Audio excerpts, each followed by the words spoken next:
आखिर एक दिन में, मात्र एक दिन में कैसे डूब गए निवेशकों के 8 लाख करोड़।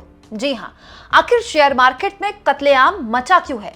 वो बजट जिसके लिए स्पेशली शेयर मार्केट खोला गया, उस बजट ने शेयर मार्केट का इतना बुरा हाल कैसे कर दिया कि शेयर मार्केट लहूलुहान होते होते बंद हुआ है।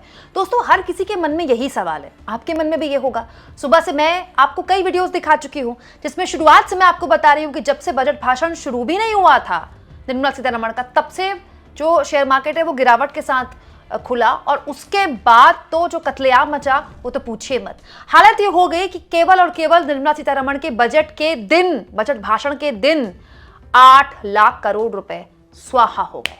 इसकी बहुत सारी वजह है, लेकिन सबसे बड़ी वजह ये बजट खुद है। अभी तक पूरा जनवरी मैंने आपको कई वीडियोस दिखाई जिसमें कभी एक दिन में 6 लाख करोड़, कहीं 10 लाख करोड़, कहीं 17 लाख करोड़ के नुकसान की खबरें थीं।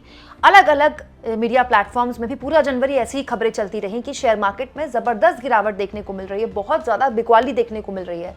लेकिन आज जो गिरावट देखने को मिली उसके इंटरनेशनल रीजंस कम हैं, अंतर्राष्ट्रीय वजहें कम हैं, राष्ट्रीय वजह मतलब खुद बजट भाषण ज्यादा है।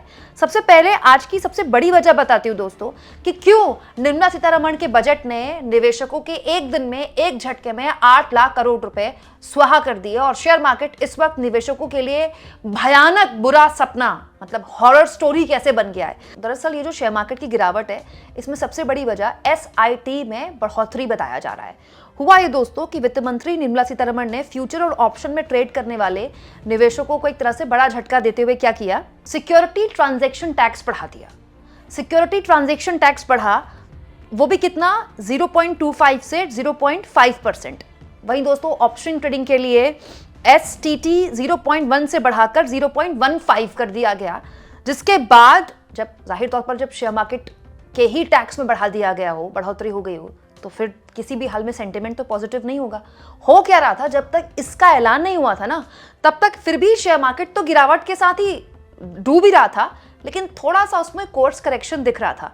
लेकिन जैसे ही इसका ऐलान हुआ, शेयर मार्केट एकदम धड़ाम हो गया, और कुछ ऐसी तस्वीरें आज सुबह से सेंसेक्स और निफ्टी में देखने को मिली। जबरदस्त, मतलब लाल निशान, ऊपर नीचे लाल निशान। यानी कुल जमा बात कि बजट के दौरान ही जो STT में बढ़ोतरी का ऐलान हुआ, उसकी वजह से शेयर मार्केट लहूलुहान हुआ और एक झटके में 8 लाख करोड़ रुपए हो गए स्वाहा। हालांकि बाद में थोड़ी सी रिकवरी देखने को मिली, कैसे जब इंफ्रास्ट्रक्चर के मामले में सरकार कितना निवेश करने वाली है, इसको लेकर ऐलान हुआ। दोस्तों, इसके अलावा MSME सेक्टर के लिए 10,000 करोड़ देने का प्रस्ताव रखा गया, छोटे उद्योगपतियों के लिए प्रस्ताव रखा गया। कुछ ऐसी विदेशी कंपनियां जो भारत के कंपनियों में निवेश करती हैं, वहाँ से कुछ लाभ लेती हैं, उनको कुछ टैक्स छूट दी गई, टैक्स हॉलिडे दिया गया। उसके बाद थोड़ी सी रिकवरी देखने को मिली भी थी। टेक्सटाइल इंडस्ट्री में बूस्ट देखने की कोशिश की गई, जो कि एक मौका है भारतीय अर्थव्यवस्था के लिए, क्योंकि बांग्लादेश में इस वक्त जो हालात हैं, आप जानते हैं दोस्तों, बांग्लादेश का जो टेक्सटाइल इंडस्ट्री है वो बहुत ज़बरदस्त, बहुत बड़ी है। इनफैक्ट बांग्लादेश के जो पूरी ग्रोथ स्टोरी है, जिसकी वजह से बांग्लादेश बना, हाल के सालों में उसने बहुत अच्छा किया इकोनॉमी के लेवल पर, वो केवल और केवल टेक्सटाइल इंडस्ट्री की वजह से। तो अभी जो बांग्लादेश में हालात हैं, उसके बाद से माना जा रहा है कि भारत के लिए मौका है कि कैसे अपने आप को टेक्सटाइल इंडस्ट्री में भी और ग्रो कर सके। तो उसके लिए भी कुछ ऐलान हुए, तो उसके बाद थोड़ी बहुत रिकवरी दिखी शेयर मार्केट में। मतलब फिलहाल आप कह सकते हैं जब बजट चल रहा था तो जबरदस्त गिरावट तो देखने को मिली ही। सेंसेक्स 24,000 अंक टूटकर 80,500 के नीचे आ गया। निफ्टी 50,750 अंक टूटकर 25,500 के नीचे आ गया। मतलब आप सोचिए कितनी बड़ी गिरावट है। ऑल टोटल जो गिरावट है, अगर सेंसेक्स की बात करूं तो 771 अंक टूटकर 81,498 पर कारोबार कर रहा है सेंसेक्स, और निफ्टी 277 अंक टूटकर 25,092 मतलब 25,092 के लेवल पर बना हुआ है, और निफ्टी में 750 अंकों की गिरावट देखने को मिली, और फिर शेयर मार्केट बंद हो गया।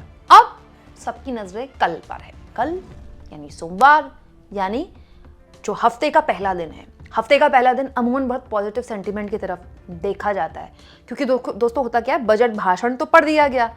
Devil is always in the detail. बहुत सारी चीज़ें बजट भाषण के बाद जब पढ़ी जाती हैं, उसको एनालाइज किया जाता है, उसके बाद भी निकलती है। तो उसके बाद शेयर मार्केट में कैसा सेंटीमेंट सोमवार की सुबह देखने को मिलता है, इस पर हमारी निगाह बनी रहेगी। लेकिन फिलहाल तो शेयर मार्केट की जो वॉलेटिलिटी है वो ये बता रही है कि देयर इज समथिंग रॉन्ग। मतलब शेयर मार्केट में बहुत ज़बरदस्त बिकवाली देखने को मिल रही है। मतलब शेयर मार्केट में, भारतीय शेयर मार्केट का जो निवेशक है वो अपना पैसा निकाल रहा है, और इसका मतलब ये कि भारतीय शेयर मार्केट पर फिलहाल उसको भरोसा नहीं है। हालांकि केवल भारतीय शेयर मार्केट के साथ नहीं, दुनिया भर के शेयर मार्केट में ऐसा ही सेंटिमेंट बना हुआ है। पॉजिटिव सेंटिमेंट कहीं भी नहीं बना हुआ है। बहुत से अंतर्राष्ट्रीय रीजंस भी हैं इसके, लेकिन आज जो गिरा है ना शेयर मार्केट, उसका रीजन बजट ही है। दोस्तों यहाँ मैं आपको बता दूं, अकेले सरकारी बैंक सेक्टर में 6% की गिरावट थी आज। सरकारी बैंक्स, ये मैं आपको वो बता रही हूँ जो बड़े सेफ माने जाते हैं। सेंसेक्स में 30 शेयरों में से 27 में गिरावट थी, सिर्फ 3 में तेजी रही है। सोचिए दोस्तों, 30 में से 27। BEL, SBI, अडानी पोर्ट्स के शेयर में 6% की गिरावट रही है। ये मैं आपको सेफ शेयर बता रही हूँ अडानी के। अडानी तो हालांकि पिछले कई दिनों से बहुत गिर रहे हैं शेयर, अडानी के शेयर्स, लेकिन SBI ये बहुत सेफ शेयर्स माने जाते हैं। दोस्तों इसके अलावा metal, media, FMCG, pharmaceutical sector, finance services, realty sector, सब में गिरावट देखने को मिली है। जबकि इसको लेकर तो ऐलान भी किए गए बजट में। अब हो क्या रहा है दोस्तों कि बजट हो, चाहे मोदी का कोई भाषण हो या बीजेपी के कोई प्रवक्ता का भाषण हो, अब ना सारी चीज़ें कुछ 2-3 शब्दों पे आके टिक गई हैं। जैसे मोदी जी कोई भी भाषण देते हैं तो उसमें रिफॉर्म एक्सप्रेस और 2047, विकसित भारत। एक टाइम पे अमृतकाल चल रहा था ना, आप कोई अमृतकाल की बात ही नहीं कर रहा है। वो 2024 के चुनाव के बाद अमृतकाल पता नहीं कहाँ चला गया। अब आप यही वाले शब्द देखेंगे, रिफॉर्म एक्सप्रेस, विकसित भारत 2047, और मतलब ये सेम शब्द बार बार रिपीट कर रहे हैं, ऐसे जैसे किसी के स्मृति में बार बार ये दर्ज कराया जाता हो कि हम रिफॉर्म एक्सप्रेस चल पड़ी है, विकसित भारत का संकल्प।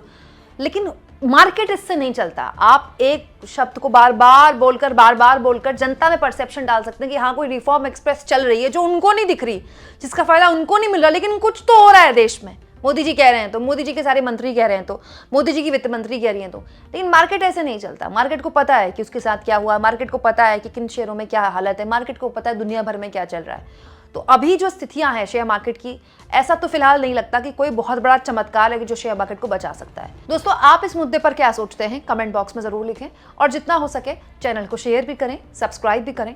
और मेरी आप लोगों से बार बार गुजारिश रहती है दोस्तों, थैंक्स और ज्वाइन का भी जरूर इस्तेमाल करें, क्योंकि इसी के जरिए आप मेरी आज़ाद पत्रकारिता को बल दे सकते हैं।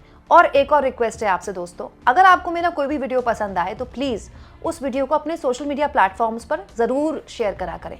अगर आपका कोई व्हाट्सएप ग्रुप है, या आप अपने फेसबुक में उसे शेयर कर सकते हैं, इंस्टाग्राम में आप उसे शेयर कर सकते हैं, सोशल मीडिया एक्स पे शेयर कर सकते हैं। इसके ज़रिए हम मेन स्ट्रीम सो कॉल्ड गोदी मीडिया के समानांतर एक पैरेलल अपना एक नेटवर्क बना सकते हैं, जिसके ज़रिए हम सही और सटीक पत्रकारिता उन लोगों तक पहुँचाएँ जिन लोगों को शायद चैनल के बारे में या मेरी वीडियोज़ के बारे में अभी उतना नहीं पता है।